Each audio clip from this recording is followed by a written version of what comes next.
it's finally getting to the time of year where we're going to see soybean flowering coming up later this month through most of the United States. But the problem is soybeans get more sensitive at that point, so there are a few things we want you to do before you have soybean flowering on your farm. Well, soybeans, Brian, are important. Once they get into that flowering stage, you have to be careful with them, but you do with every crop. So just think about it. No matter if you're raising soybeans or something else, once you get to those reproductive stages, you can really hurt that crop. You can really damage your yield potential by putting on harsh things after that. So if you know flowering is coming up soon and you've got something harsh that you need to do, like for example, take out pigweed in soybeans, get that done now. Get your Flex Star out there, or your Cobra, or your Reflex, whatever product you're using. If it's going to create some stress for that crop, you'd much rather do it now rather than once that crop starts flowering. Yeah, and quite frankly, even products that are easy, or at least we feel like are easier on the crop, so like Roundup on Roundup Ready soybeans, Dicamba on Extend soybeans, Enlist One on Enlist soybeans, all those things. We'd like to get as much of that done before flowering as possible, because even if you say, well, it doesn't hurt the crop much, yeah, it does a lot of times. What we see, even like with Roundup, for example, is a little yellow flash. What's that telling you?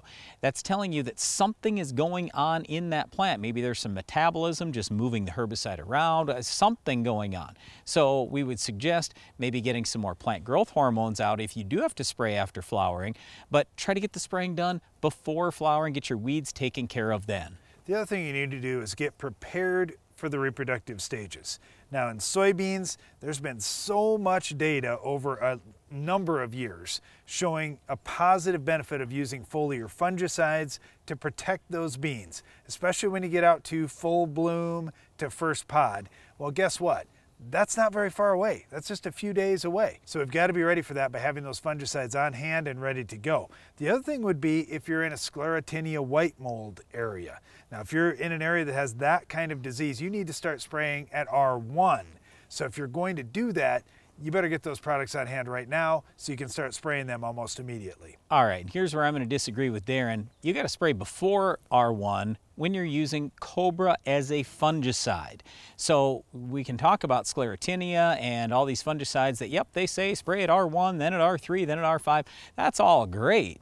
But how about beforehand? What can we do ahead of time to be stopping that Sclerotinia? When you look at Cobra sprayed right before flowering, like maybe the day or 2 or 3 before flowering, you're gonna have just as good a performance with that for $5 an acre versus a lot of these fungicides that cost $10, $20, $30 an acre. So get that done before flowering. The other thing I get concerned about at this time of year is bugs. Once we get to those reproductive stages, we definitely see more insects in soybeans year in and year out. So the scouting has to start right now, because some of those bugs are already out in your field. You don't want them to explode and get to a large population right when your soybeans are at a critical stage. The other thing I would suggest you do is start your plant tissue analysis before flowering. If you have any other fertility products you want to put out there, that would be a great time to get it done, because once flowering hits, the plant goes from needing a few nutrients to needing a ton in a hurry. And if it's short any day, your yield goes down. And one of those nutrients the plant needs, Brian, is nitrogen. And so often we get a little bit lazy out in our soybean crop thinking, soybeans can produce the nitrogen that they need. In fact, they can only produce about 70% of the nitrogen they need. You may need more. One good thing you could do is do some digging right now. Take a look at the nodulation that you have in your root system. If it's not very impressive, you're probably more likely going to need some nitrogen out there. Or if you say, wow, my soybeans have never looked better, I've got 80, 90, 100 plus bushel potential out there, get the nitrogen out there so it can get into your crop as it needs it. Okay, Darren said nitrogen, so right away you might think, oh, I should try nitrogen. I don't want you to try nitrogen unless you've got one of the following scenarios. Number one, you're going for really high yield potential. Darren mentioned 80. I think 80 is kind of low, but still above that 90, 100, 100 plus, yes, you probably need nitrogen. Number two, do you have low organic matter soils? If you do, probably a good idea to throw more nitrogen out there. And number 3 is if last year you had some flooding or you haven't raised soybeans in quite a few years, for whatever reason, you are going to be low on nitrogen production. That's when obviously you need to throw more nitrogen out there and try to get that done right before flowering. So once flowering hits, you got plenty of ample nitrogen all through that process. I love how Brian sets the bar high. Hey, double the national yield average for soybeans. That's a low level well, I'm just saying, yield. From what we've seen around the country and really around the world, adding more nitrogen when you're at only 60 bushel beans, it doesn't pay that often. So I'm trying to help you understand when it's going to pay better. You got to make money on the farm, can't just have more yield.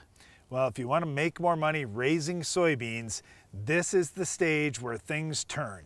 You've got to be ready. Soybean flowering is coming, and it's coming very soon. So we need to get those harsh herbicides put out up front. We need to make sure all the nutrients are in place. We're scouting for insects. We've got our plant tissue testing program going, because once soybeans start flowering, yield potential can be lost if we don't have these things ready on our farms. Well, another time when we see yield potential lost is when you don't control our weed of the week. But we'll tell you how to stop it on your farm coming up later in the show.